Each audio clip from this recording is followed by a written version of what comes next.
Usually ದೀಪಾವಳಿಗೆ ಒಳ್ಳೆ ಮಳೆ ಆಗುತ್ತೆ, ಬಟ್ ಈ ಇಯರ್ ಮಾತ್ರ ದೀಪಾವಳಿಗೆ ಡಬಲ್ ಧಮಾಕ ಥರ ಮಳೆ ಹೆಚ್ಚಾಗೇ ಇತ್ತು. ಆ ಮಳೆಗೆ ರೋಡು ಮತ್ತು ಚಾನಲೆಲ್ಲ ತುಂಬಿ ಹರಿತಾ ಇತ್ತು. ಈ ಚಾನಲ್ ನೆನ್ನೆವರೆಗೂ ಚೆನ್ನಾಗೇ ಇತ್ತು, ಇವತ್ತು ನೋಡಿದ್ರೆ ಫುಲ್ ಕಲರ್ಫುಲ್ ಆಗಿದೆ. ಇದನ್ನು ನೋಡಿಕೊಂಡು ನಾನು ಹೊಟ್ಟಿದ್ದೆ ನಮ್ಮ ಗೌರ್ಮೆಂಟ್ ಹಾಸ್ಪಿಟಲ್ ಕಡೆ. ಪ್ರತಿ ಗುರುವಾರ ಯಾವುದೇ ಮಗುಗಾದ್ರೂ ಇಂಜೆಕ್ಷನ್ ಮಾಡಿಸೋದಿದ್ರೆ ಅದು ಅವೈಲೇಬಲ್ ಇರುತ್ತೆ. ಹಾಗಾಗಿ ನಾನು ಕೂಡ ಇವತ್ತು ನಮ್ಮ ಅಕ್ಕನ ಪಾಪಕ್ಕೆ ಇಂಜೆಕ್ಷನ್ ಮಾಡಿಸೋಣ ಅಂದ್ಬಿಟ್ಟು ಹಾಸ್ಪಿಟಲ್ಗೆ ಹೋದ್ವಿ. ಇವನಿಗೆ ಫಸ್ಟು ಡೋಸೇಜ್ ಮುಗ್ದಿತ್ತು, ಹಾಗಾಗಿ ಇದು ಬಂದು ಇವಾಗ ಇವನಿಗೆ ಸೆಕೆಂಡ್ ಡೋಸೇಜ್ ಇಂಜೆಕ್ಷನ್ ಆಗ್ತಿದೆ.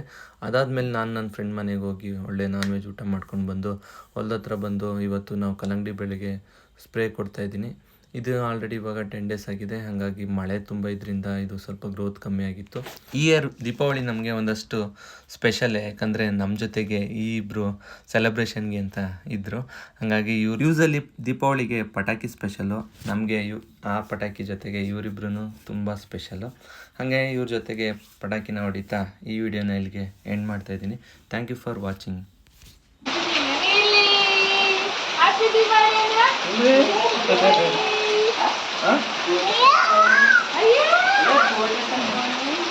ತೆಗಿತಾ ಇದ್ದೀನಿ.